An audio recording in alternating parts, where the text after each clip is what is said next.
May bagong abangang series sa GMA, ang Cruz versus Cruz. Lalabas dito ang primera kontrabidang si Gladys Reyes at ang nagbabalik kapusong singer-actress na si Vina Morales. May chika si Lars Santiago.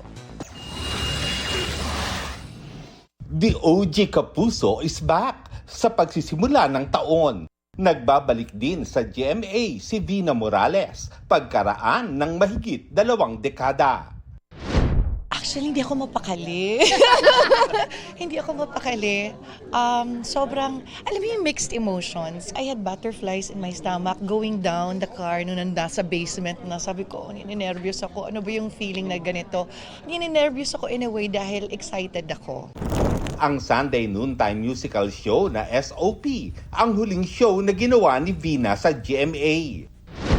And soon, mapapanood siya sa bagong GMA series na Cruz versus Cruz, kung saan kabilang sa mga makakasama niya si Gladys Reyes.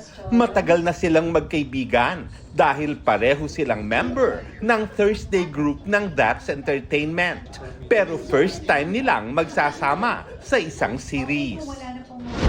Sobra ako na-excite. At the same time, naisip ko, teka lang, nagserye na ba siya ever sa GMA? Parang di pa, no? So, very first teleserye niya to sa GMA. I'm so happy na magkasama kami.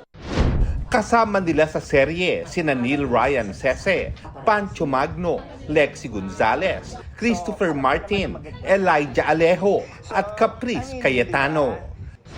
Lahat makaka-relate kasi it's Cruz versus Cruz. So, dalawang pamilya na alam mo yun, na Doon nangyayari. pa lang may magkakaroon na ng conflict. And it's based on a true-to-life story. Based on a true-to-life story.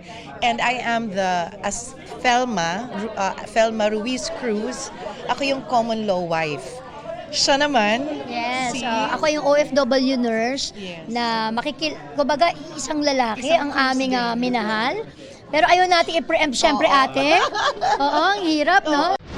Ngayong balik kapuso na si Vina, ready na rin kaya siyang sumabak muli on stage sa mga musical shows ng Kapuso Network? anytime, Oo basta ako naman. ready. Ready Malamang, ako. Lars Santiago, updated sa showbiz happening.